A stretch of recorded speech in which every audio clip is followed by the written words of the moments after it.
de valeurs et d'objectifs communs. Hémicycle.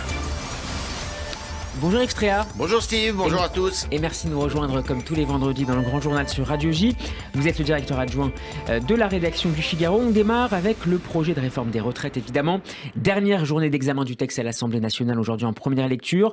La France insoumise, Yves, a retiré 1 millier d'amendements environ, mais il en reste encore un certain nombre avant d'arriver au fameux article 7. C'est déjà plié, Yves, ou il reste une petite chance de le voir examiner avant ce soir minuit? Je dirais qu'il y a une toute petite ouverture,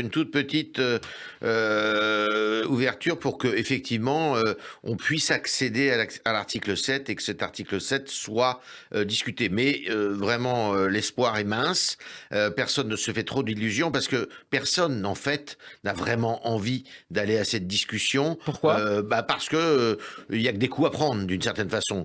On ne sait jamais. La majorité, même si l'a priori est favorable, eh bien, la majorité pourrait perdre des plumes et ne pas avoir la majorité, précisément, parce que il y a vraiment des récalcitrants. Il y a des récalcitrants, non pas tant dans la majorité constituée du président de la République, mais il y a des récalcitrants. Je le tiens de Monsieur Ciotti hier soir, à l'intérieur du groupe LR, les Républicains qui normalement auraient dû voter et devraient voter cette loi, eh bien, à l'intérieur des récalcitrants, des LR, il y en a une dizaine là qui sont des élus de la région de Monsieur Wauquiez, de Rhône-Alpes-Auvergne, qui ne veulent pas voter, qui sont contre, absolument contre. Alors, ça ferait évidemment grand désordre. Et puis alors, dans les oppositions, de toute manière, à gauche, ils savent que ils jouent perdant quasiment, et ils sont très divisés aussi. Vous savez, il y en a qui voudraient voter, et d'autres qui veulent absolument pas. Par exemple, le mot d'ordre de Jean-Luc Mélenchon à la France Insoumise,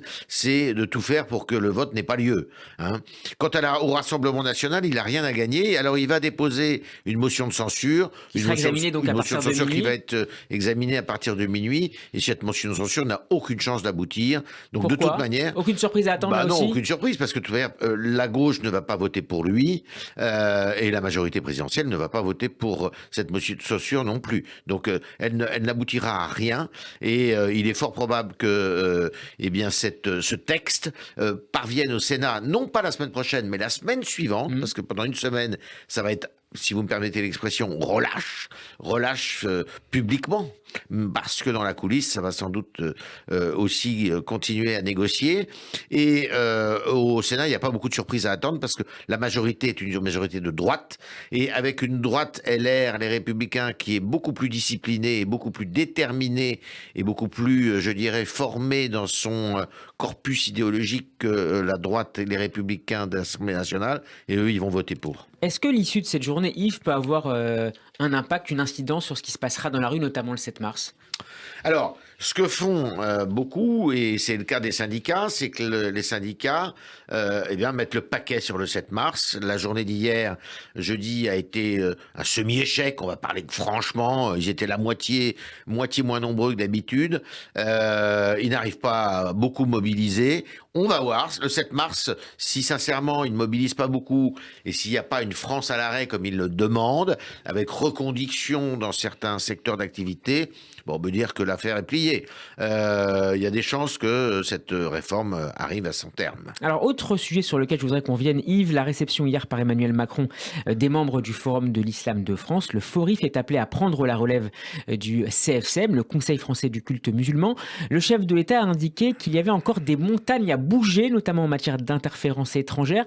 L'Islam de France, combien de divisions ? Alors l'islam de France, justement, l'islam de France est fracturé. Donc ce sont des divisions dans tous les sens, je dirais. Ce ne sont pas des divisions en ordre de bataille, ce sont des divisions internes à cet islam de France. Ça ne change rien. Je vais vous dire une chose, ce schmilblick là qui a été inventé. C'est une coquille vide ? C'est une coquille. C'est appelé à l'échec de toute manière. L'islam, comme vous le savez, ne dispose pas d'un clergé comme les autres religions, comme la religion juive, comme la religion catholique, comme la religion protestante, comme les 3 autres religions révélées. Et donc l'islam ne peut pas s'organiser parce que vous avez interférence entre différentes sensibilités, chiites, sunnites, et à l'intérieur des sunnites, plusieurs sensibilités. Et puis, effectivement, l'influence de nationalités importante. On sait qu'il y a 2 pays qui sont très actifs derrière. C'est le Maroc d'un côté, c'est la Turquie de l'autre, et au milieu, qui gère d'ailleurs la grande mosquée de Paris, l'Algérie.